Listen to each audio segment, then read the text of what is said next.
You announced you were retiring. Correct. Of which I mourned for like 20 seconds. And then I said, oh, wait, that means he's available to come join our team. So you've been a senior fellow with us for a while, since you retired. For 3 years. For 3 years now. Right. And so, so we've just loved the relationship with you as a senior fellow. You have helped us with coaching of college presidents. You've helped us to launch Expect More, which we'll get to in a second. Forward Arkansas, coaching us around forward and relationship building. Coaching our team, me, Reagan, which we love because we are Franklinites because of your ability and working with us on things, career pathways, most recently. So that relationship has been a pretty fruitful one. Well, it's been fruitful for me too, because I was at that point where I wanted to retire, but I felt like I still had something to contribute. So whenever you came to me to say, would you be willing to do this, it was like, yay. Well, so the Student Success Center is a national model that was created and developed, but so is Career Pathways.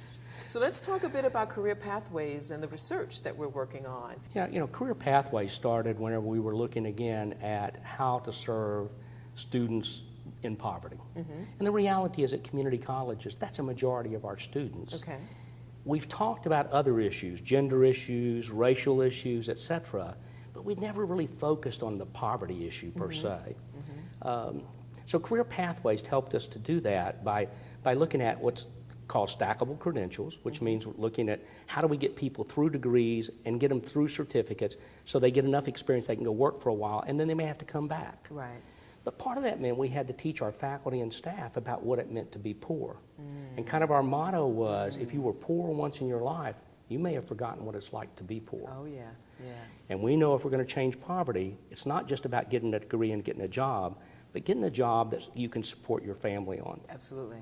And so that's really what that whole Career Pathways initiative was about. We added 2 universities to it because there were areas where we didn't have coverage and they had technical centers. So we ended up then with 25 total places that students could go. That's been now almost 12 years ago. Over 35,000 students served through that program. Wow. But the big wow is now a grant that, again, the Winthrop Rockefeller Foundation funded for research. And what we found was that our student success rate for these students who in fact came to us with the most need, were very much in poverty, who were single parents with kids, had all these strikes against them, that the graduation rate for those students was double what the graduation rate was for all community college students across the United States. That is a big wow.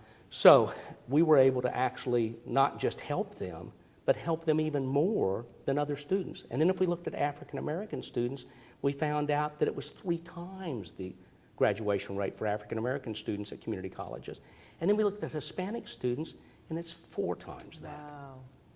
And now that research is continuing, again, through another grant through y'all and some other foundations, to continue to look at that research and find out, of those things that we're doing, what's making the most difference.